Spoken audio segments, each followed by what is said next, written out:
أعوذ بالله من الشيطان الرجيم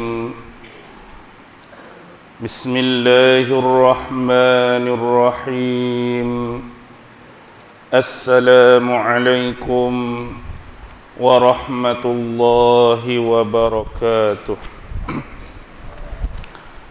الحمد لله الحمد لله الحمد لله الحمد لله رب العالمين وبه نستعين على أمور الدنيا والدين والصلاة والسلام على أشرف الأنبياء والمرسلين وعلى آله وصحبه أجمعين سبحانك لا علم لنا إلا ما علمتنا إنك أنت العليم الحكيم قال رب اشرح لي صدري ويسر لي أمري واحلل عقدة من لساني يفقه قولي اللهم يسر ولا تعسر اللهم صل على سيدنا محمد وعلى آله وصحبه وسلم ولا حول ولا قوة إلا بالله العلي العظيم أما بعد الحمد لله syukur kehadrat Allah subhanahu wa ta'ala kerana dengan limpah kurnia, rahmat, kasih sayang dan inayah daripada Allah subhanahu wa ta'ala, alhamdulillah, malam ini sekali lagi kita sama-sama dapat dipertemukan oleh Allah. Dan mudah-mudahan pertemuan pada malam ini senantiasa beroleh rahmat dan barakah, petunjuk serta hidayah dari sisinya insya-Allah. Tuan-tuan, puan-puan, hadirin hadirat, muslimin muslimat yang dirahmati sekalian, insya-Allah pada malam ini marilah sama-sama kita membaca, merenung dan mentadabbur 3 potong ayat yang difirmankan oleh Allah subhanahu wa ta'ala, yaitu merujuk kepada satu surah yang diberi nama surah Yunus, yaitu merujuk ayat yang ke-90, 91 dan 92, yang mana Allah subhanahu wa ta'ala berfirman, وَجَاوَزْنَا بِبَنِي إِسْرَائِيلَ الْبَحْرَ فَأَتْبَعَهُمْ فِرْعَوْنُ وَجُنُودُهُ بَغْيًا وَعَدْوًا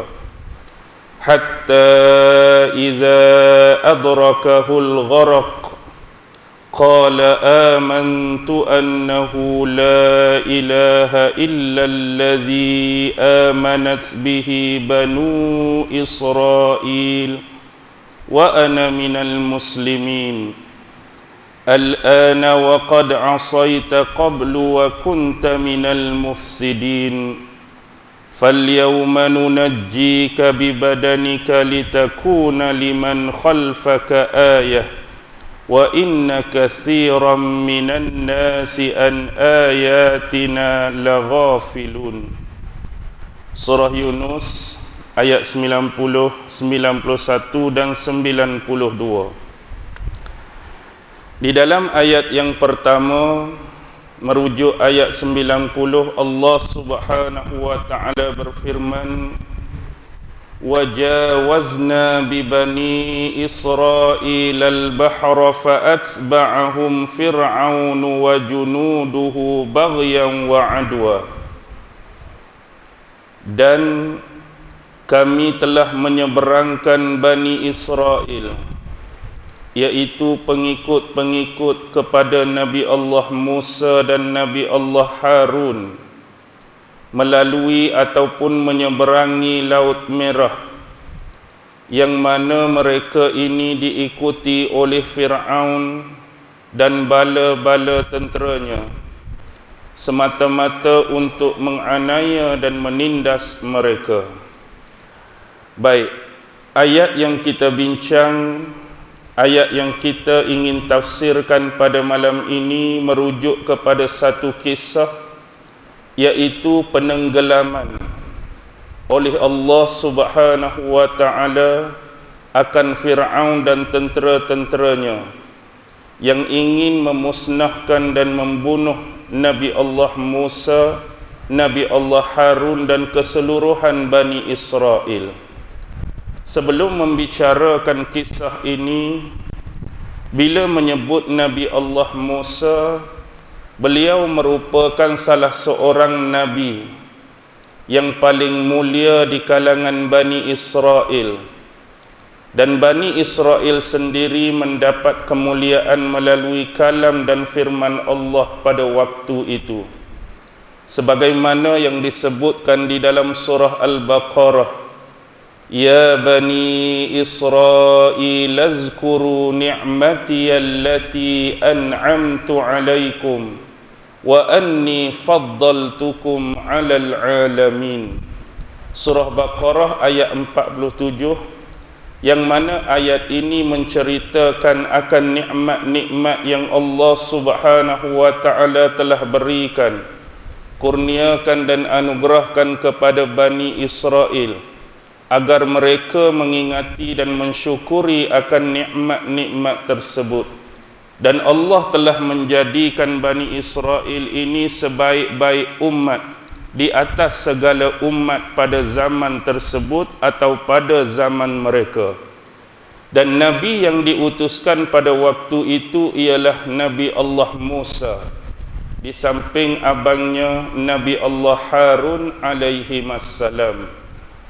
Dan Nabi Allah Musa, sebagaimana yang kita ketahui, antara Nabi ataupun Rasul yang paling banyak namanya disebutkan di dalam Al-Quran, di antara sekalian Nabi-Nabi dan Rasul, iaitu Allah menyebut kalimah Musa sebanyak 136 kali di dalam Al-Quran.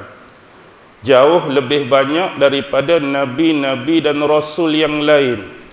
Dan tambahan pula, Nabi Allah Musa termasuk di kalangan Rasul yang bertaraf ulul azmi, yang paling banyak menerima ujian-ujian daripada Allah Subhanahu wa ta'ala. Dan sebagaimana firman Allah di dalam surah Al-Qasas ayat 40 sebagai contoh, firman Allah, wa fatannaka futunan, kami akan menguji kamu wahai Musa dengan pelbagai bermacam-macam ujian. Dan ini terbukti kita mengetahui tentang ujian-ujian tersebut sepanjang kita menelaah ayat-ayat suci Al-Quran. Kalau kita lihat secara umum, Allah menyebut kisah Nabi Musa ni boleh dikatakan secara detail dan terperinci di dalam 4 surah. Yang pertama surah Al-Baqarah, yang kedua surah Al-A'raf, yang ketiga surah Taha, dan keempat surah Al-Qasas. Ni 4 surah yang boleh dikatakan detail dan terperinci mengenai kisah Nabi Musa. Walau bagaimanapun ada kisah Musa yang diselitkan oleh Allah di dalam surah-surah yang lain. Contoh malam ni kisah Nabi Musa tapi duduk dalam surah Yunus. Baik, bila membincangkan hal tersebut, kita ambil satu skop yang dibahaskan oleh Allah, iaitu satu peristiwa ketika mana Nabi Musa telah mengeluarkan ataupun membawa kaumnya Bani Israel keluar daripada bumi Mesir, yang mana Bani Israel ni sewaktu keberadaan mereka di bumi Mesir, mereka dijadikan sebagai golongan kelas kedua. Kebanyakan daripada mereka menjadi hamba-hamba ataupun abdi kepada pemerintahan Fir'aun. Kebanyakan daripada mereka disiksa, dizalimi dan dilakukan penindasan terhadap Bani Israel. Bahkan kalau kita melihat kisah sayu dan sedih bagaimana anak-anak Bani Israel yang baru dilahirkan, mereka ini diancam bunuh oleh Fir'aun. Anak-anak yang masih kecil yang baru dilahirkan dibunuh. Bahkan sebelum itu ketika ibu-ibu Bani Israel ini mengandungkan anak-anak mereka, mereka dah awal-awal lagi dah dikuarantinkan. Jadi hak mana mengandung detect, tangkap awal-awal, kemudian jaga sampai tahap nak mengandung, mereka dikuarantin. Ada bidan-bidan khusus, tujuannya untuk mengenal pasti anak yang bakal dilahirkan tu lelaki ke perempuan. Kalau perempuan, abaikan, biarlah. Kalau lelaki, maka hukuman dia, anak tersebut akan dibunuh. Dan antara anak yang terselamat sesuai dengan ketentuan dan takdir oleh Allah ialah Nabi Musa alaihi salam sendiri.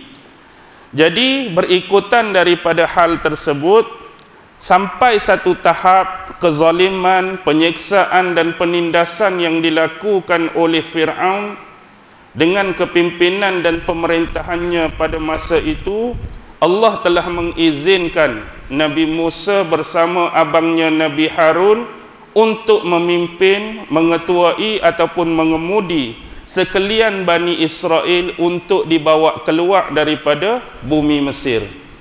Dan mereka telah dijanjikan oleh Allah akan satu tanah yang disebut dalam sejarah The Promised Land. Tanah yang dijanjikan iaitu bumi Kan'an. Yang mana bumi Kan'an itu hari inilah dikenali sebagai bumi Palestin. Baik, tanah itu pada awalnya dijanjikan kepada mereka bila mereka terselamat daripada kejaran Fir'aun dan bala tenteranya kelak. Dan bila kita melihat kepada ayat ini, seolah-olah gambarannya bila Nabi Musa nak bawa Bani Israel ni keluar, dalam kuliah-kuliah sebelum ni saya dah ceritakan mungkin di tempat lain. Tapi tuan-tuan boleh rujuklah YouTube daripada kuliah tersebut tentang kisah Nabi Musa nak bawa Bani Israel ni keluar. Mereka nak keluar ni, ada sebahagian wanita-wanita Bani Israel yang sebelum ni mereka pernah meminjam barang-barang perhiasan berupa emas dan perak daripada wanita-wanita Mesir, iaitu dari bangsa Kipti. Jadi pada malam mereka nak keluar tu, mereka tak sempat memulangkan balik perhiasan-perhiasan tadi, lalu mereka bawa bersama mereka. Yang kelak barang-barang perhiasan itulah yang terdiri daripada emas-emas, itulah benda yang digunakan oleh Samiri untuk membentuk lembu daripada emas. Ada kisah yang panjang selepas mereka terselamat. Baik. Jadi malam mereka nak keluar itu ditakdirkan oleh Allah Subhanahu wa taala, Nabi Musa, Nabi Harun dan Bani Israel ni seolah-olah hilang punca. Tak bertemu jalan dan arah mana yang sepatutnya mereka guna, mereka cari nak keluar meninggalkan bumi Mesir. Padahal mereka ni dah lama duduk di Mesir. Mereka tahu selok-belok jalan untuk keluar daripada Mesir. Kalau jalan ni nak menuju ke mana, kalau jalan ni nak pi ke mana, kalau lorong ni nak tala ke mana. Tapi malam mereka nak keluar tu seolah-olah mereka dikelirukan oleh Allah, tak bertemu punca. Jadi dalam keadaan tersebut mereka mencari-cari jawapan dan alasan mengapa hal demikian berlaku, sedangkan konteks malam tu begitu penting. Malam ni kita nak keluar, kita nak terlepas daripada belenggu dan cengkaman Fir'aun, tiba-tiba jadi lagu ni. Maka bila mereka fikir punya fikir, tiba-tiba datang seorang tua daripada kalangan Bani Israel, yang mana orang tua ni cuba bagi pandangan dan pendapat bahawa kemungkinan apa yang mereka alami sekarang ni ada sebab-sebab dia. Lalu orang tua ni cerita kepada Nabi Allah Musa dan Harun, dahulu nenek-nenek moyang kita pernah menyebut kisah ataupun peristiwa ni. asal kita bukan datang daripada sini. Kita bukan orang Mesir walaupun dah lama duduk dan menetap di Mesir. Asal kita ialah tempat yang dijanjikan tu. Yang Allah janji tu bumi Palestin, bumi Kanaan tu. Yang sebelum ni di situlah asal kita kerana nenek moyang kita berada di sana. Asalnya Nabi Allah Ibrahim menetap di sana. Nabi Allah Ishak menetap di sana. Nabi Allah Yaqub menetap di sana. Yang mana Nabi Allah Yaqub ini melahirkan 12 keturunan Bani Israel. Jadi selepas berlaku penganiayaan saudara-saudara Yusuf terhadap dia, maka Nabi Yusuf sampai ke negeri Mesir. Lalu dia menjadi antara, kalau kita boleh sebut hari ini, mungkin sebagai menteri perbendaharaan atau kewangan, orang yang ditugaskan oleh Maharaja Mesir untuk jaga hal ehwal ekonomi. Jadi pendekkan cerita, Nabi Allah Yusuf ni ajak adik-beradik dia, ajak bapa dia dan seluruh Bani Israel tu berhijrah ke negeri Mesir. Jadi mereka tu asal di Palestin dah. Jadi bila duduk hijrah lama duduk sini, Allah janjikan mereka kembali ke tempat mereka. Jadi ada perjanjian yang telah dibuat oleh orang yang paling awal masuk dulu. Jadi waktu tu masih ada Nabi Allah Yusuf alaihi salam. Dan perjanjian yang dibuat dengan 12 Bani Israel ini mengatakan, kita ni sama-sama datang dari Palestin dan sama-sama masuk ke dalam bumi Mesir. Jadi sekiranya satu masa kita ni nak keluar balik daripada sini, kita pun kena keluar sama-sama. Jadi antara orang yang melakukan perjanjian mula tu ialah Nabi Yusuf. Dan Nabi Yusuf telah wafat di bumi Mesir.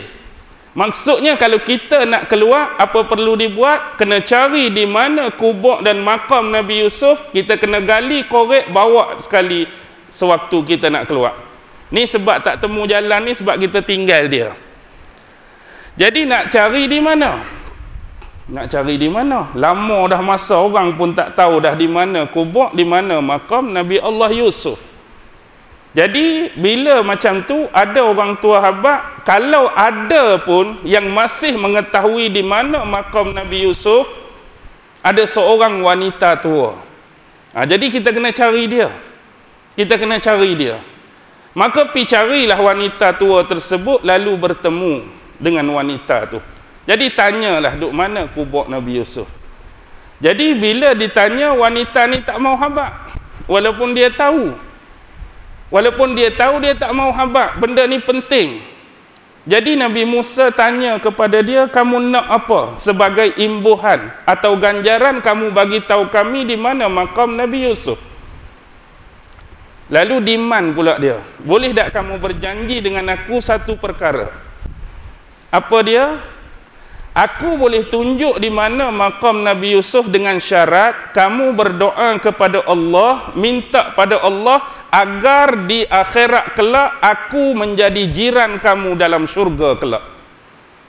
Wanita tu minta Nabi Musa ni doa pada Allah agar dia ni jadi jiran Nabi Musa di syurga kelak. Besar dia minta tu.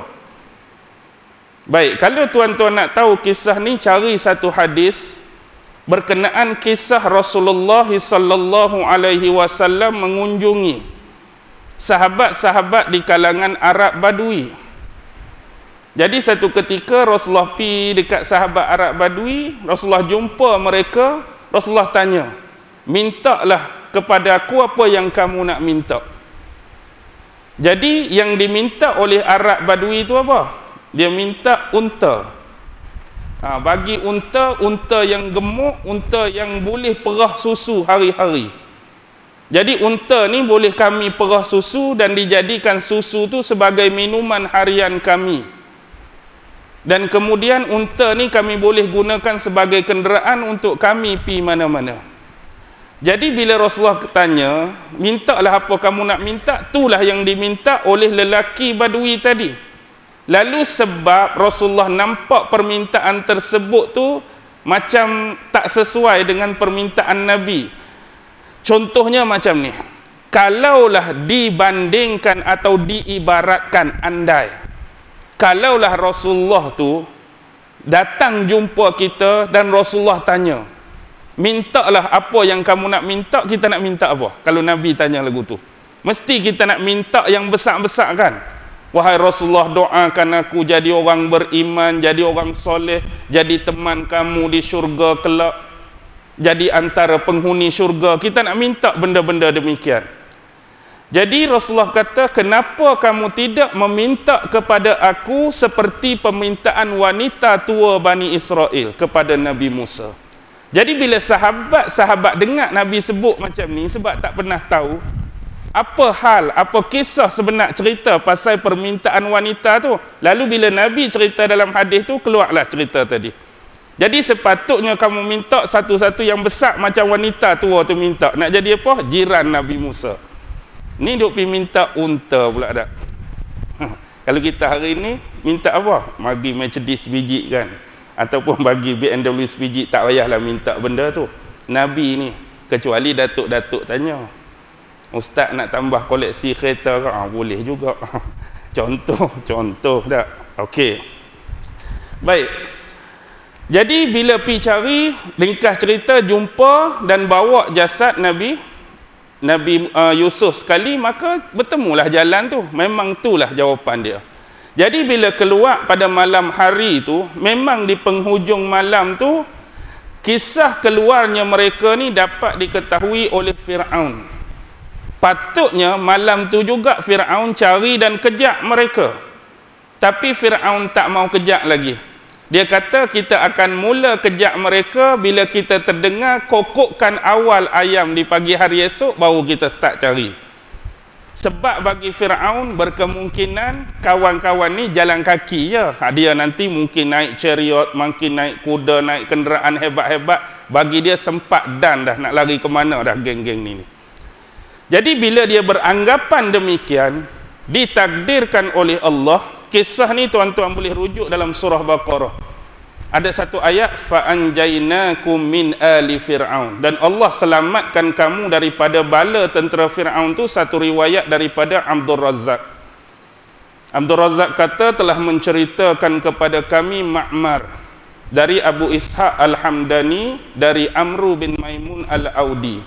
Dia menceritakan sehubungan dengan ayat tu, ditakdirkan oleh Allah, pagi esok tak ada sekok pun ayam jantan berkokok. Dia kata ayam jantan berkokok, kita akan start cari. Takdir Allah tak ada sekok ayam berkokok. Jadi bila hari itu dah meninggi, maka Fir'aun pun keluar menemui kita kata ahli-ahli jawatan kuasa dia, lalu minta disediakan kepada dia, tak tahulah jumlah dia, kambing. Mungkin beratus-ratus ekor kambing, dan dia sembelih semua kambing-kambing ni. Jadi selepas dia sembelih kambing ni, lalu dia mengatakan, sesungguhnya aku tidak akan mengambil hati setiap daripada kambing-kambing ini sebelum berada di hadapanku 600,000 daripada kalangan bangsa Kipti. Maksudnya dia nak suruh segala ahli jawatan kuasa dia, pengarah dia, tentera dia, semua berkumpul sebelum dia ambil hati kambing-kambing yang dia sembelih ni. Jadi dalam sekejap saja atas arahan dan perintah daripada dia, dah berkumpul sejumlah, kalau dalam riwayat sebut 600,000 daripada kalangan bangsa Kipti Mesir. Tujuan dia nak pergi kejar Fir'aun. Dan dia hantar utusan-utusan dengan cepat dan pantas untuk panggil semua orang yang bekerja di bawah dia daripada segenap wilayah yang diperintah oleh Fir'aun. Jadi bila dah berkumpul semua, mereka pun startlah melakukan pengejaran terhadap Nabi Allah Musa, Harun dan Bani Israel. Jadi ringkas cerita, bilalah Bani Israel ni sampai di penjuru, kita kata dah di tepian Laut Merah. Sampai di tepian Laut Merah, tiba-tiba daripada kejauhan mereka nampak dah. Mereka boleh lihat dan boleh pandang keberadaan tentera-tentera Fir'aun sekali dengan Fir'aun sedang menuju ke arah mereka. Inilah yang Allah gambarkan dalam surah Al-Qasas ayat 61. Falamma tara al-jam'ani qala ashabu Musa inna lamudrakun. Dan ketika mana kedua-dua belah pihak, dua-dua golongan ni, baik golongan Nabi Musa dengan sahabat dia pun saling melihat dan berpandangan.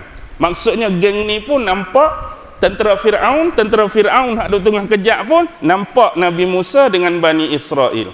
Qala ashabu Musa, telah berkata pengikut-pengikut Nabi Musa, inna lamudrakun, sesungguhnya keberadaan kita telah tersusul. Maksudnya kita ni telah dapat dijejaki oleh Fir'aun dan tentera-tentera dia. Jadi apa kata Nabi Musa? Jawapan Nabi Musa ada ayat seterusnya, surah Al-Qasas ayat 62. Kalla inna ma'iya rabbi sayahdin. Tidak sesekali kita akan dijejaki dan disusuli oleh mereka, sesungguhnya Tuhanku sentiasa bersama denganku, sayahdin, dialah yang akan memberi petunjuk kepadaku. Jadi bila keadaan ini, maka sebahagian Bani Israel mendesak agar Nabi Musa mencari jalan secepat mungkin. Nak buat lagu mana dah ni? Kita ni dalam keadaan tersepit, terperangkap, cuma dua pilihan. Pertama, kita redah laut, hadut depan kita ni. Kalau kita tak mau redah laut, kita kena pusing, U-turn kita kata ke belakang, tak ada jalan lain kecuali berperang dengan Fir'aun. Jadi nak berperang dengan Fir'aun, jumlah hampir sama. Sebab riwayat menyebut Bani Israel yang mengikuti di belakang Nabi Musa hampir 600,000. 600,000. Bahkan kalau kita tengok sumber Bible dalam the book of Exodus pun 620,000 lebih.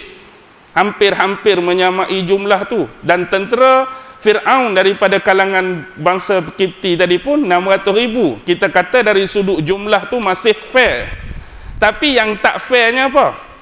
Tentera Fir'aun lengkap persenjataan, logistik, macam-macam lah kita kata. Kebiasaan alatan perang masa tu confirm ada lembing, confirm ada pedang, confirm ada anak panah, confirm ada jenis alat-alat yang lain. Sedangkan kawan ni tak ada apa-apa. Maksudnya untuk menang tu memang tipis. Tapi tak mau berlawan, tala balik ke depan, oh laut, cari penyakit juga, nahas juga. Jadi apa pilihan yang mereka ada sekarang? Jadi atas desakan tersebut, salah seorang pengikut Nabi Allah Musa, dan dia jugalah orang yang sama jadi peneman Nabi Musa waktu mencari Nabi Allah Khidir. Siapa tu? Hak bawa bekas ada ikan tu kan, waktu cari Nabi Khidir dalam surah Al-Kahfi, itulah dia. Ada yang menyebut dia ini seorang Nabi, iaitu Nabi Yusha' bin Nun. Yusha' bin Nun ni ialah cicit kepada Nabi Allah Yusuf alaihi salam. Dia masih lagi keturunan Bani Israel, cicit Nabi Yusuf. Yusha' bin Nun bin Yufraim bin Yusuf alaihi salam.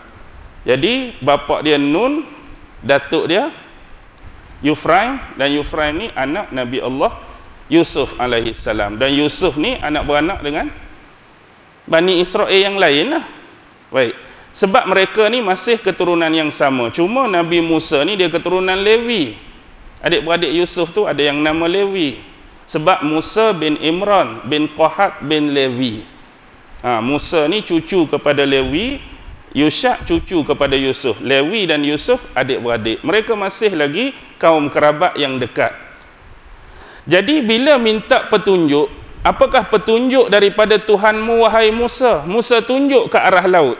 Dan bila tunjuk ke arah laut, kawan ni pun naik atas kuda. Mungkin adalah kenderaan mereka beberapa ekor kuda. Kawan ni naik kuda terus pacu dengan laju masuk dalam laut. Pi sekerak, mari ombak derah, ombak besar pun lempak balik ke tepi. Dia pi pula tanya Nabi Musa, sekarang bagaimana Musa? Apa petunjuk Tuhanmu? Aku yakin dan percaya kamu tidak berdusta dan kamu tidak akan didustakan. Musa tunjuk lagi ke arah laut, pi pula kawan ni. Pi masuk dalam laut, mari ayak derah lempak sekali lagi, 2 kali. Tanya lagi, wahai Musa, apa petunjuk Tuhanmu? Sesungguhnya aku yakin dan percaya kamu tidak berdusta dan tidak didustakan. Pi kali yang ketiga, lempak lagi. Sekarang apa dia? Bila menghadapi saat ni lah. Kadang-kadang bila keadaan manusia tu tersepit, Allah memberi satu keluasan kepada mereka. Jadi waktu inilah datangnya wahyu daripada Allah agar Nabi Musa memukulkan tongkat dia ke arah laut. Jadi Nabi Musa pun pergi ke arah pantai, lalu melaksanakan arahan dan perintah daripada Allah, pukul laut tu. Jadi bila pukul laut tu terbelah dengan pukulan daripada tongkat tadi, sehingga kan belahan laut tu naik seolah-olah setinggi bukit dan gunung. Dan sebabnya kalau kita perhati, mungkin di sini ada kekeliruan.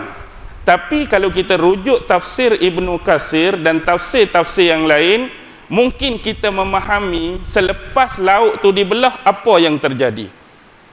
Sebab ada setengah orang ingat laut tu terbelah kira ada lorong. Ya, ada lorong, tapi mungkin ada orang ingat satu lorong saja. Tapi dalam tafsir Ibnu Katsir dan tafsir yang lain cerita, daripada pukulan tongkat Nabi Musa tu terhasil 11 lorong. Yang mana 12 lorong, sesuai 12 lorong ni mengikut sibt. Apa dia sibt? Mengikut kabilah dan kaum Bani Israel tu. Yang ada 12 orang anak-anak Nabi Yaqub yang terdiri daripada Syamun kan. Ada yang nama Lewi, ada yang nama Yahuza, ada yang nama Izakar, ada nama Zebulun, ada Yusuf, ada Bunyamin, ada Jad, ada Ashir, ada Dan, Naftali, 12.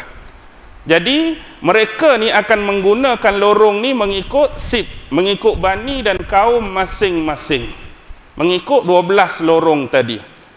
Dan bila mereka diarahkan oleh Nabi Musa untuk melalui lorong masing-masing, mereka mula bergerak. Jadi bila mereka bergerak ni, apa lagi yang disebutkan dalam tafsir? Nak habaknya di sini, Allah masih lagi memberikan rahmat pada mereka. Jadi hari inilah contoh, kalau kita boleh buat benda yang sama. Contoh, bila kita buat benda sama, katakan ni, bila laut tu terbelah, mesti tanah yang paling bawah tu akan berayak lagi kan? Akan basah. Tapi satu lagi Allah beri kemudahan dan keselesaan kepada mereka, rujuk surah Taha ayat 77. Fadrib lahum tariqan. Boleh teruskan tak? Fadrib lahum tariqan fil bahri yabasa la takhafu darkan wa la tashqa. Baik. Jadikanlah laluan bagi mereka itu kering. Dalam laut tu keadaan dia tu tak basah, tak lembab. Jadi bila saja terbelah laut tu, tanah paling bawah laut tu, hak mereka nak lalu tu, Allah perintahkan angin, bagi angin lalu menyebabkan tanah tu kering. Untuk memudahkan urusan mereka bergerak dan berjalan. Cuba bayangkan kalau kita kata betul-betul boleh buat benda yang hampir sama, tapi hak kita buat tu macam kita pi lepas musim-musim kemarau, lepas musim-musim boh kan, bila kita nak pi tangkap ikan tu kan, bila kita kuak air tu pun dia masih apa? Basah, lembab. Apatah lagi kalau nak berjalan confirm lecak. Jadi bila lecak ni melambatkan. Jadi nak memudahkan tu antara anugerah Allah. Kemudian apa yang Allah buat? La takhafu darkan wa la tashqa. Dan janganlah sesekali, apa dia? Kamu takut. Takut kamu tu dapat disusuli dan dijejaki oleh mereka. Dua benda. Lepas pada kering tu Allah bagi tahu, jangan kamu takut yang menyebabkan takut kamu ni, kan Dan Firaun tangkap, kan Dan Firaun jejak kita, tak payah takut isu tu. Wala tashqa. Dan jangan sesekali kamu rasa kan sampai tengah jalan laut tangkuk balik kan, kita lemah juga. Jadi jangan takut kamu akan dilemaskan oleh Allah daripada hasil belahan laut tu. Maksudnya Allah selamatkan mereka dengan dikeringkan laluan tadi. Firaun pun tak ada kejar, laut tu pun insya-Allah tak bertangkuk balik sewaktu mereka lalu. Dan yang lebih hebat diceritakan dalam tafsir, antara belahan-belahan tadi, maksudnya kalau saya ni satu kumpulan, sahabat kita ada satu kumpulan lain. Jadi Allah menjadikan antara celah-celah belahan tu seperti umpama cermin atau jendela yang terbuka. Macam nampak tingkap.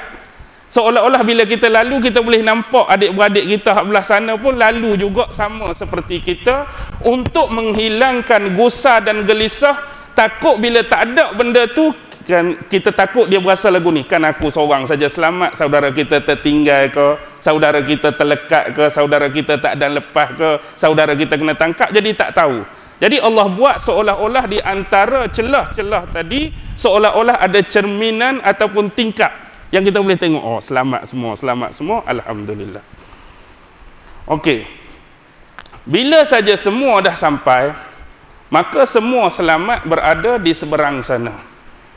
Ni laut ni, bukan kata sungai, bukan kata tasik. Mungkin kita boleh agak sejauh mana nak berjalan ni, kalau betul-betul laut kena belah. Kalau kita nak berjalan kan, berjalan ni.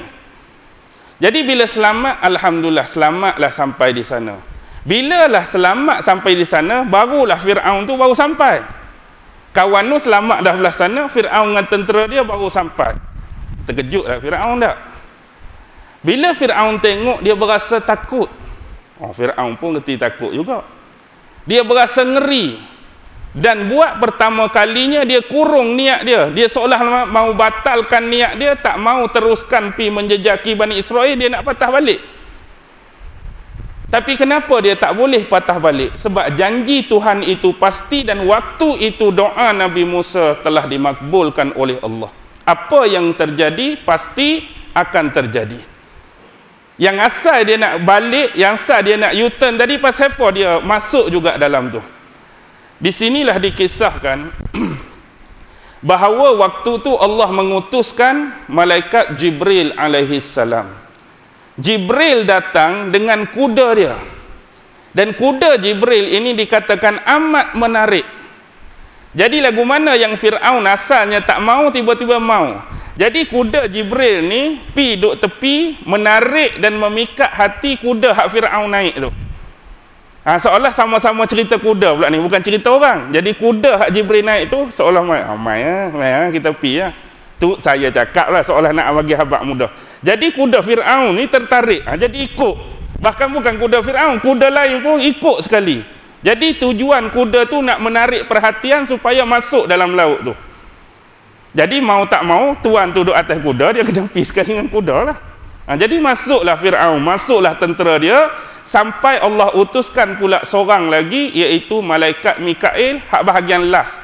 Nak cek, kita panggil apa? Undercover lah tak, nak tengok biar confirm habis semua masuk. Yang jadi kepala tu siapa? Jibril. Hak ni cek, ni ada lagi pi, hak ni ada lagi pi biar habis. Lalu diikuti dan disusuli oleh malaikat Mikail. Jadi bila dah masuk semua tu, yang terakhir masuk, hak depan sekali tu hampir nak sampai, maka berlakulah, kita sambung ayat tu apa dia? Hatta idza adrakahul gharaq, maka janji Allah itu pasti akan berlaku, ditangkupkan balik, dicantumkan balik air laut yang terbelah daripada mukjizat tongkat Nabi Musa tadi. Bila dah tangkup balik, jadi asal. Bila jadi asal, duduk tengah-tengah laut ramai-ramai itu, tak boleh nak buat apa lah. Maka mereka terpaksa pula berhempas pulas, bergeluk, berjuang dengan maut masing-masing. Laut yang besar, ombak yang deras apa tu, mengumbang ambing mereka, membolak balik mereka, sehingga masing-masing menemui ajal dalam keadaan berhadapan dengan laknat dan murka Allah Subhanahu wa taala. Termasuk siapa? Fir'aun sendiri. Jadi yang Allah cerita di sini, hatta sehingga iza adrakahul gharaq, ketika sampai Fir'aun tu dalam keadaan hampir tenggelam. Waktu ni boleh kita kata waktu sakarat dia lah, waktu sakarat maut dia. Dia insaf masa ni, insaf sungguh lah. Sebab Allah informasikan kepada kita kalam yang dia sebut ni. Qala, Fir'aun kata apa?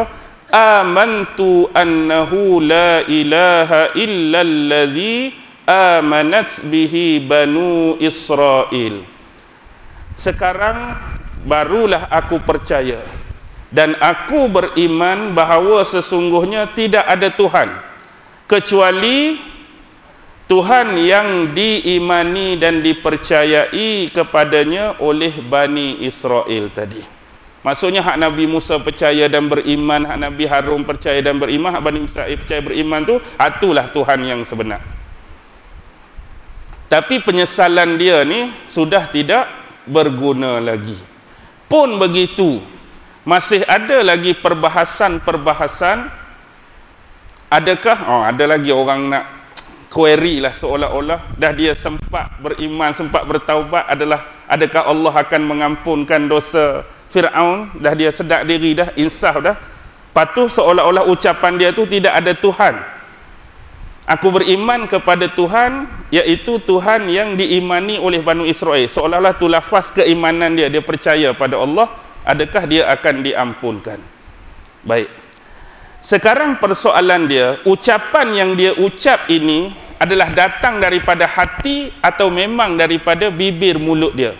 Maksud dia duk lemah-lemah tu, adakah daripada hati dia ataupun dia sebut, sekarang aku beriman, aku percaya kepada Tuhan yang dipercayai oleh Bani Israel. Baik. Ada satu hadis yang dibawa oleh Imam Ahmad bin Hanbal dalam musnad dia untuk kita hubungkan dengan suasana dan keadaan ni. Dah orang duk tanya kan, adakah Tuhan akan ampunkan dia ke? Baik. Berkata Imam Ahmad bin Hanbal rahimahullah, telah menceritakan kepada kami Sulaiman bin Harb, telah menceritakan kepada kami Hamad bin Salamah, daripada Ali bin Yazid, daripada Yusuf bin Mahram, daripada Ibnu Abbas. Baik. Rasulullah sallallahu alaihi wasallam bersabda ketika Rasulullah membacakan ayat ni, ketika Fir'aun berkata, amantu annahu la ilaha illallazi amanat bihi banu Israel, aku percaya dan aku beriman bahawa sesungguhnya tidak ada Tuhan kecuali yang telah beriman kepadanya Banu Israel. Lalu ketika itu datang malaikat Jibril. Jadi Jibril kata apa dekat Nabi? Jibril kata, wahai Muhammad, sekiranya engkau dapat melihat keadaan aku pada waktu tu. Jibril habaq kat Nabi, kalaulah kamu dapat melihat keadaan aku pada waktu tu, aku buat apa? Jibril sebut melalui hadis Nabi tu, aku ni ambil tanah liat daripada Laut Merah tu dan aku cekah mulut Fir'aun ni, aku masukkan tanah liat dan sumbat tanah liat tu dalam mulut dia untuk menghindari dia agar dia tak dapat rahmat Allah. Boleh faham tak? Maksudnya bila seorang tu nak mengucapkan sesuatu, kita tak mau bagi dia mengucapkan ucapan tu sehingga dia ni diampuni, dia ni dirahmati, kita ambil sesuatu sumbat mulut tu. Biar doa lekat tak boleh nak sebut apa. Pasti kamu akan dapati keadaan pada waktu tu sangat-sangat mengerikan. Itu gambaran melalui hadis Nabi dalam musnad Imam Ahmad bin Hanbal berkenaan dengan keadaan Jibril yang cerita pada Nabi, yang mana Jibril ni ambil tanah liat daripada Laut Merah, cekah mulut Fir'aun, sumbat dan masukkan dalam tu. Okey.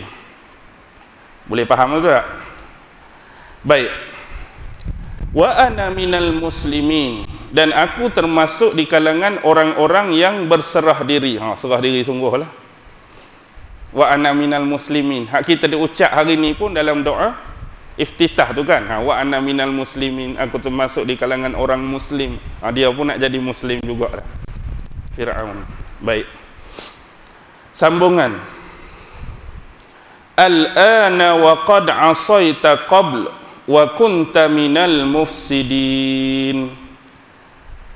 Adakah sekarang baru kamu akan beriman ataupun percaya, padahal sesungguhnya sebelum ini ataupun sejak dulu kamu ni telah mendurhakai Allah Subhanahu wa taala. Wa kunta minal mufsidin, padahal kamu juga termasuk di kalangan orang-orang yang melakukan kerosakan. Ini adalah satu jawapan daripada Allah agar kita tidak menjadi seperti Fir'aun ataupun yang seangkatan dengannya, yaitu golongan-golongan yang mendurhakai, mengingkari dan menentang Allah. Tetapi bila mereka dapat melihat dengan sebenar-benar penglihatan ujian, ancaman dan musibah daripada Allah, barulah mereka nak menukar apa yang telah mereka lalui sebelum ini. Kalau kita hidup atas dunia ni, kita melakukan kejahatan, kita melakukan kerosakan, kita buat dosa dan maksiat, Allah bagi laluan pada kita, iaitu melakukan taubat, supaya kita kenang, supaya kita fikir, supaya kita muhasabah kembali atas perbuatan-perbuatan kita sebelum ni.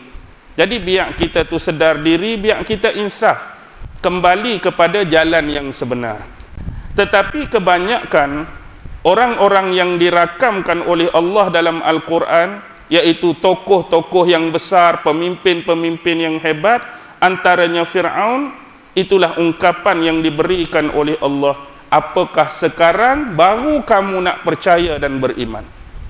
Sedangkan kamu sejak dulu lagi asyik ingkar Allah, lawan Allah. Kamu buat apa? Kamu menderhakai Allah dan kamu termasuk di kalangan orang-orang yang melakukan kerosakan, iaitu menyesatkan manusia lain. Dalam surah apa saya tak ingat lah. Ada satu ayat Quran, tak apalah surah mana-mana, disebutkan waja'alnahum a'immatan yad'una ilan nar wa yawmal qiyamati la tunsarun. Waja'alnahum, dan dia telah menjadikan kepada kamu a'immah, pemimpin-pemimpin, yad'una ilan nar, yang menyeru manusia kepada jalan neraka. Sewaktu kita hidup atas dunia ni, ada yang telah dijadikan oleh Allah ni pemimpin-pemimpin, tokoh-tokoh tertentu yang mana mereka bukan memimpin manusia lain kepada jalan yang diredai Allah. Bukan mereka pimpin jalan yang dipersetujui oleh Allah, tetapi mereka memimpin dan mengajak manusia lain menuju jalan ke neraka dengan cara memesong, menyeleweng dan menyesatkan manusia lain. Wa yaumal qiyamati la tunsarun, dan di hari kiamat kelak mereka sesekali tidak akan diberi pertolongan oleh Allah Subhanahu wa taala. Seingat saya, ni kita tengok dalam surah Al-Qasas ayat 41. Mak boleh rujuk ayat tadi. Baru teringat ayat dia. Waja'alnahum a'immatan yad'una ilan nar wa yawmal qiyamati la tunsarun. Al-Qasas ayat 41. Baik. Fal yawma nunajjika bibadanika. Maka pada hari ini kami telah menyelamatkan kamu. Maksud menyelamat ni bukan menyelamatkan daripada mati lemah. Menyelamatkan kamu dengan perantaraan apa? Bi badanika, jasad kamu tu. Pada hari ini kami telah menyelamatkan kamu melalui perantaraan badan kamu tu.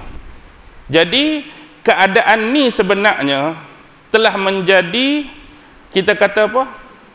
Maksudnya orang Bani Israel benar-benar pada waktu tu nak mengetahui adakah Fir'aun yang telah ditenggelami oleh Allah dalam Laut Merah tu, dia tu mati ataupun terselamat. Jadi bila satu masa Allah lemparkan balik jasad dia tu di tepian laut, maka ini menunjukkan bahawa Allah telah jaga jasad dia, badan dia tu, untuk dijadikan sebagai pelajaran, sebagai iktibar. Kepada siapa? Litakuna liman khalfaka ayah, kepada orang-orang yang akan datang setelah kamu sebagai suatu pengajaran. Baik. Yang ni ada khilaf, iaitu pandangan Ibnu Abbas dengan sebahagian ulama-ulama salaf. Jadi siapa sebenarnya hak nak tahu, kalau boleh nak confirm Fir'aun selamat ke tak selamat? Confirmnya Bani Israel. Kalau belah sana memang tak ada sekut abuk pun, siapa nak tahu, sebab semua masuk dalam laut dah.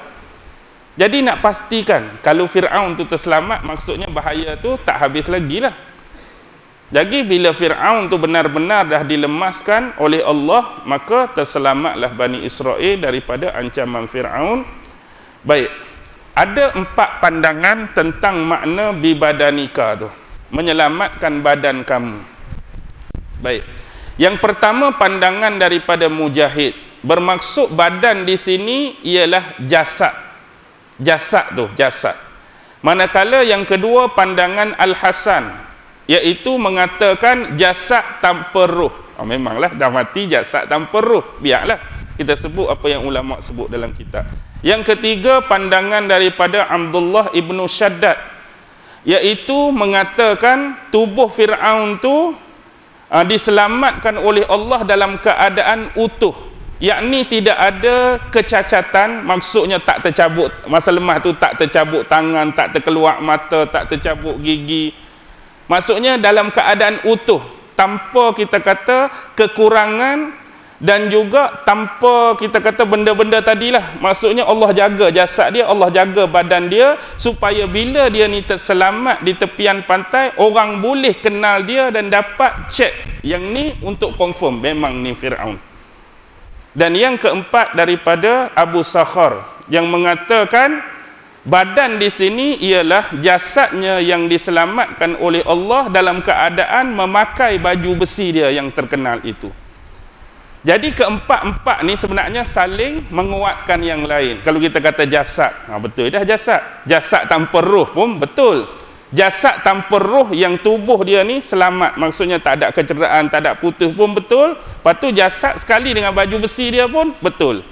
Jadi tujuan begitu, kalau kita kata muka ni jadi kembung, muka ni jadi bengkak, orang takut confuse. Ni Fir'aun ke siapa contoh? Jadi bagi dia elok tu biar orang kenal betul Fir'aun. Baju besi yang dia pakai ni pun memang baju Fir'aun. Jadi nak mengesahkan itulah Fir'aun. Jadi dikatakan Fir'aun ni Fir'aun mana? Sebab Fir'aun ni banyak.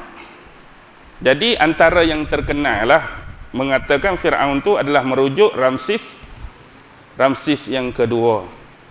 Dan Fir'aun ni lah yang telah dibuat uji kaji oleh profesor dari Perancis. Saya ingat saya Maurice Bucaille tu kan. Dia buat kajian sehingga akhirnya dia masuk Islam. Asalnya dia nak melakukan penelitian saja terhadap mumia tu, dipinjamkan daripada Mesir, diterbangkan ke Perancis. Jadi bila dia buat apa, dia pun rujuk ayat Quran. Rupanya Quran cerita dah lama dah benda ni. Jadi atas dasar tu dia bertemulah dengan sahabat-sahabat Islam, tanya, akhirnya Allah buka pintu hidayah dia masuk Islam. Okey. Litakuna liman khalfaka ayah, untuk menjadi iktibar dan pengajaran bagi orang yang setelah kamu. Setelah kamu tu siapa? Kita lah.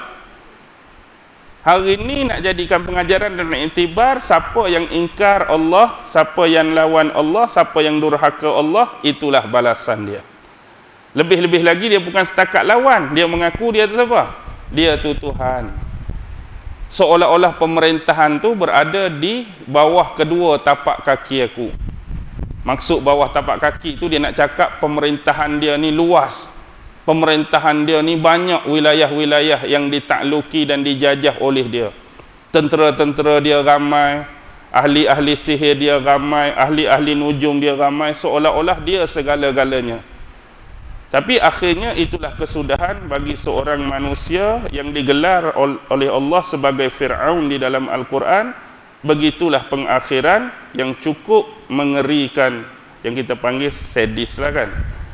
Wa inna katsiran minan nasi an ayatina laghafilun. Dan sesungguhnya kebanyakan daripada manusia sentiasa berlengah-lengah ataupun lalai daripada memperingati ayat-ayat ataupun tanda-tanda kebesaran yang kami tunjukkan kepada mereka. Ni kita kata sebagai contohlah satu ayat daripada Allah, satu bentuk kekuasaan yang Allah tunjukkan kepada manusia yang ingkar. Ingkar pun tetap ingkar. Kalau kita kata, aku ingkar pun taklah sampai tahap Fir'aun kan, kita kata contoh. Macam Fir'aun mengaku Tuhan, aku tak pernah mengaku Tuhan, tak suruh orang sembah kita. Jadi walaupun begitu, ingkar tu sendiri, ingkar tetap ingkar. Sebesar mana keingkaran dan sekecil keingkaran, jauhilah bentuk-bentuk pengingkaran terhadap Allah. Dan ada satu kes yang terkait dengan benda ni bila Rasulullah berhijrah ke Madinah. Satu ketika dulu Rasulullah berhijrah ke Madinah, Rasulullah lihat orang-orang Yahudi di Madinah ni berpuasa pada hari Ashura.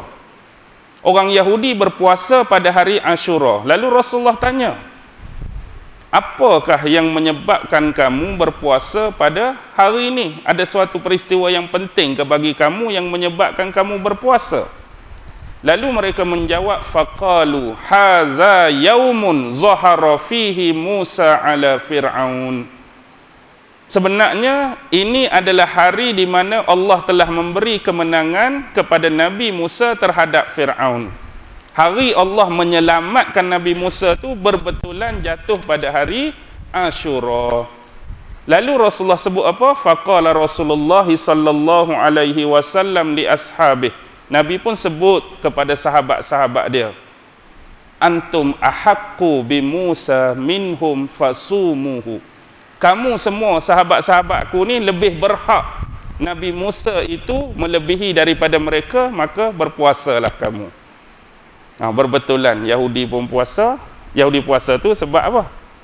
Sebab hari diselamatkan Bani Israel daripada Fir'aun, diselamatkan Musa daripada Fir'aun. Kita sebab hari Ashura. Dah berbetulan, nak buat lagu mana? Tak boleh nak buat apa. Jadi kita sambut atas dasar kepercayaan kita, dia sambut atas dasar kepercayaan dia. Baik, tu antara sedikit sebanyak hadis-hadis yang berkaitan dengan pentafsiran 3 ayat yang kita bacakan pada malam ini. Jadi bila terselamat saja Bani Israel tadi, maka apa yang berlaku? Nabi Allah Musa pun membawa mereka dalam perjalanan nak menuju ke bumi yang dijanjikan. Macam-macam lah tengah jalan tu. Inilah yang disebutkan tadi, yang Allah sebut kamu akan diuji dengan pelbagai ujian. Macam-macam Bani Israel ni. Mereka walaupun kita kata duduk jadi hamba orang, kuli orang di Mesir, sekurang-kurangnya boleh makan. Boleh makan kan? Kita jadi kuli pun boleh makan. Ni bila duduk tengah padang pasir, batu jenis berbatu batan, kan situ ada bukit Tursina apa, payah nak makan tu, dia start dah lah perangai dia. Dia teringat balik lah, duduk di Mesir jadi hamba pun boleh lagi makan, boleh lagi minum, ada lagi rumah. Ni duduk sini ni, Allah, makan payah, minum payah, panas lagi, rumah tak ada. Dia start dah buat songeng. Tengok keadaan Nabi Musa, walaupun dia tu kerah, walaupun dia tu kita kata bengkeng, tapi nak menghadapi perangai Bani Israel ni. Lepas tu minta ayat pula. Sehingga sekali lagi, mukjizat tongkat Nabi Musa tu dia pukul pada batu di Bukit Tursina tu, keluar 12 pancaran mata air tu kan. Ayat dia surah Baqarah tu apa dia, Haji? Allah. Tak ingat lah ayat tu. Minhu masnata asyara ainan. Ingat tak ayat tu? Fakul nadrib bi'asakal hajar fanfajarat min husnata asyarata aina. Qad alima kullu unasim mashrabahum. Kulu washrabu min rizqillah wala ta'saw fil ardi mufsidin. Bila Nabi Musa pukul tongkat tu pada batu, maka keluarlah 12 mata air. Jadi setiap sip tadi, kabilah tadi pun tahu di mana mata air masing-masing. Di sini satu lagi mukjizat. Sebab kalau kita kira secara logika dan rasional, kayu pukul batu, siapa hak patah? Siapa hak hancur? Tongkat tu kayu, pukul batu. Kalau ikut logik, patah tongkat Nabi Musa. Tapi nak habaq mukjizat di sini, pukulan tu, tongkat tu tak patah, batu tu mengeluarkan mata air. Bagi pula mata air, selesai satu hal. Nak berjalan, Allah bagi apa? Allah bagi satu awan yang khusus bila mereka berjalan. Awan ni sentiasa ikut mereka, meneduhi mereka. Kita hari ni berjalan, ada awan teduh? Tak ada. Panas-panas lagu tu, tambah-tambah musim panas ni tak ada awan mana. Tapi dia ni Allah bagi satu rahmat, bila mereka berjalan ni ada satu awan sentiasa meneduhi mereka, teduh, pas rasa pula sejuk. Sejuk tu tak tahulah macam mana, rasa macam aircon ke wallahu alam tu, tapi nak habaknya selesa dalam keadaan mereka tu tak panas. Lepas tu ada pula berlaku apa? Pengkhianatan dah. Sampai keluar ulat di celah-celah batu tu, ulat tu patuk mereka pula. Lepas tu mari pula mengadu dengan Nabi Musa, ni kami kena patuk kat ulat ni macam mana? Sehingga Nabi Musa kena apa? Buat tembaga bentuk ulat letak di kayu tu, kena pergi cium ulat tu baru okey balik. Buat mazbah kemah suci untuk lantik anak-anak Nabi Harun jadi imam dan pemimpin bagi Bani Israel. Lepas tu bila sampai di sempadan, bila tengok orang-orang sana hak kuat-kuat besar-besar, nak lari pula, takut nak berperang pula.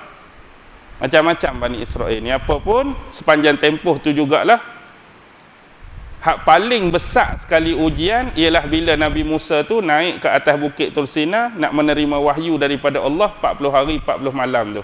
Cuma terlewat hari ke-42 baru turun. Masa itulah Samiri buat dajjal. Samiri buat dajjal macam mana tuan-tuan? Mah tadilah, mah hak mereka pinjam tu tak sempat dikembalikan tu banyak. Jadi Samiri buat cerita lagu mana? Mah ni bukan hak kita. Bila bukan hak kita, kita ambil tu jadi kesalahan. Dalam hukum salah ambil hak orang. Lepas tu kita nak buat lagu mana ni? Nabi Musa naik dah atas bukit nak tunggu dia turun. Baiklah. Sekarang ni macam ni. Bila kita tak tahu lagi boleh ambil ke tak boleh ambil, kita gali satu lubang. Jadi kita letak semua barang hak kita pinjam tadi dalam lubang ni. Bila Nabi Musa turun, kita korek balik baru kita tanya, boleh ambil ke tak boleh ambil. Jadi jangan masing-masing pegang, kita letak di satu tempat. Jadi bila Bani Israel ni balik, dia lah pergi korek balik. Dia pergi korek balik, kemudian dia leburkan emas tu. Sekali dengan apa? Sebab dia antara yang Allah bagi kelebihan nampak Jibril naik kuda. Siapa yang nampak Jibril naik kuda? Samiri. Orang lain tak nampak. Jadi setiap kali dia nampak kuda Jibril tu, setiap kali kaki kuda Jibril sentuh bumi, dia menumbuhkan tumbuhan. Setiap jejakan tu menumbuhkan sesuatu. Dia pun rasa aneh dan pelik, dia ambil pasir-pasir hak bekas jejakan kaki kuda Jibril tu. Dia simpan dalam uncang. Jadi bila dia lebur emas tadi, dia bentuk apa? Dia bentuk lembu. Dia bubuh sekali pasir tu. Bila dia bubuh sekali pasir tu yang menyebabkan lembu tu boleh bergerak dan mulut ngongak-ngongak. Mulut ngongak okey lagi. Pak Cik Tan masuk pula dalam tu, tak ada apa. Bila Pak Cik Tan masuk dalam tu, tahu Pak Cik Tan? Tahu Pak Cik Tan? Setan lah. Bukan Atan hak Didi and Friend tu Pak Cik Atan tu lain. Baik, bila masuk dalam tu, inilah Musa tu tersilap mencari Tuhan dia. Sebenarnya Tuhan dia cari tak jumpa-jumpa. Sebab tu dia tak balik-balik. Janji dengan kita 40 hari. Ni tak balik-balik lagi. Sebenarnya Tuhan hak dia cari-cari, inilah Tuhan kita semua. Tuhan bagi Bani Israel. Nak cakap Nabi Harun pun tak ada nak kawal dah suasana pada waktu tu. Sebab tu bila Nabi Musa turun, nak cakap nak marah, dia hempapkan luh yang dia terima daripada Allah tu sehingga berkecai. Pecah habis. Dia pergi tarik rambut Nabi Harun, tarik janggut Nabi Harun, pasal apa jadi sampai tahap macam ni. Tapi nak habaq Samiri ni, tak tahulah Samiri ni siapa. Ada setengah orang beranggapan Samiri itu sendiri dah dajjal dah. Ada setengah orang Samiri itu kata dajjal. Sebab apa? Dia kata sebab Nabi Musa tak boleh nak buat apa. Nabi Musa tak boleh nak sentuh dia. Nabi Musa cuma boleh buat apa? Halau dia daripada perkumpulan tu saja. Pergi ke lain. Jangan ikut kami, jangan follow kami. Sepatutnya tahap memurtadkan atau menyelewengkan tu, kalau setahap bengkel Nabi Musa, patut buat apa dah kat Samiri? Kalau tahap Nabi Musa tu memang makan penampak, memang makan terajang dah, tapi tak boleh nak buat apa. Tak tahulah dia tu siapa, sekadar Samiri yang hidup pada zaman Musa, atau mungkin ada benarnya setengah orang berpendapat dia tu sendiri ada dah dajjal dah pada zaman tu. Wallahu alam lah, Allah lebih mengetahui. Apapun dia bawa pengikut dia ke satu arah yang lain, berbeza dengan perjalanan Nabi Allah Musa dan Harun. Jadi duk bawa isu lembu tu. Jadi lembu-lembu hak mereka buat tu bukan makna bagi surah Baqarah tu, bukan. Kan surah Baqarah tu surah lembu tu bukan kerana kes buat lembu emas tu. Surah lembu tu kes lembu betul. Hak mereka nak cari siapa pembunuh sebenar. Dia dulu ada satu kisah zaman Nabi Musa ni. Dia ada anak ni, bapak dia bila meninggal tinggal harta yang banyak. Anak ni dapat faraid yang banyak daripada peninggalan harta bapak dia. Jadi pak saudara ni main kilat, dia berkhianat, dia nak dapatkan harta tu, dia bunuh anak saudara dia. Jadi anak saudara dia tak ada waris lain, jadi bila mati kawan tu dapat kat dia harta tu. Jadi orang ni duk cari siapa pembunuh kepada budak lelaki tu. Jadi mereka jumpa Nabi Musa, lalu wahyu daripada Allah suruh cari lembu. Dia pun pergi carilah. Dia bukan dia nak cerita je, dia nak suruh orang cari, dia sendiri malas nak cari. Tapi malas tak malas pun sebab mereka yang mulakan isu dan kes ni cari. Lepas tu cari pula, dia buatlah tengok ayat-ayat dia. Lembu ni besar mana kan? Besar ni ke besar ni, padahal dia malas dah. Bila orang kata besar ni, dia cari sekejap, color warna apa? Color merah ke orange ke? Dia buat color pula. Last sekali jumpa, bila jumpa buat apa? Sembelih lembu tu, ambil bahagian, salah satu bahagian dia iaitu ekor. Ambil ekor lembu tu, bedai dekat mayat budak tu hidup balik. Hidup sementara untuk bagi tahu siapa pembunuh dia yang sebenar. Lalu budak tu hidup, dia habaklah, yang bunuh aku pak saudara aku. Kemudian dia dimatikan balik. Jadi tahulah. Tu baru hak betul-betul surah Baqarah tu cerita lembu. Habis ya? Cukup tak? Saya pun penat juga. Kita sambung pula minggu depan, bulan depan. InsyaAllah awal bulan April pula. Jadi mudah-mudahan daripada sedikit tafsiran berkenaan ayat 90, 91, 92 daripada surah Yunus dapat memberikan kefahaman tentang ayat-ayat Al-Quran yang difirmankan oleh Allah Subhanahu wa taala kepada kita semua. Mudah-mudahan kisah Fir'aun ini dapat kita jadikan pengajaran dan sempadan dalam kehidupan kita agar sentiasa berhati-hati tentang watak kita. Watak kita perlu ingat, kita ni hamba Allah, kita ni kuli bagi Allah, tak lebih daripada tu, dan tak akan mampu mengatasi segala-galanya kecuali hanya Allah Subhanahu wa taala lah satu zat Tuhan pencipta yang selayak-layaknya untuk kita perakukan sebagai Tuhan dan penguasa segala-galanya bagi kita semua. Jadi apa yang telah dilakukan oleh Fir'aun merupakan satu pilihan jalan yang silap, jalan yang salah. Jadi hindarilah kehidupan kita dari sudut beragama agar tidak terikut dengan jalan dan jejak yang telah dilalui oleh Fir'aun dan mana-mana individu yang disebutkan oleh Allah dalam Quran yang seumpama dengannya. Akhir kalam, yang baik tetap datang daripada Allah, yang lemah dan kurang, yang serba tak kena, tersalah dan tersilap telah tetap diri saya sendiri. Wabillahi taufiq wal hidayah. Wassalamualaikum warahmatullahi taala wabarakatuh. A'udzu billahi minasy syaithanir rajim. Bismillahirrahmanirrahim. Allahumma innaka ta'lam anna hadhihi al-quluba qad ijtama'at ala mahabbatik waltaqat ala ta'atik wa tawahhadat ala da'watik wa ta'ahadat ala nusrati syari'atik fawassiqillahumma rabitataha wa adim wuddaha wahdiha subulaha wamla'ha binurikal ladzi la yakhbu washrah suduraha bifaidil imani bik wa jamilit tawakkuli alaik wa ahyiha bima'rifatik wa amitha ala syahadati fi sabilik innaka ni'mal maula wa ni'man nasir. Wa sallallahu ala sayyidina Muhammad wa ala alihi wa sahbihi wa sallim. Subhana rabbika rabbil izzati amma yasifun wa salamun alal mursalin walhamdulillahi rabbil alamin. Allahu akbar.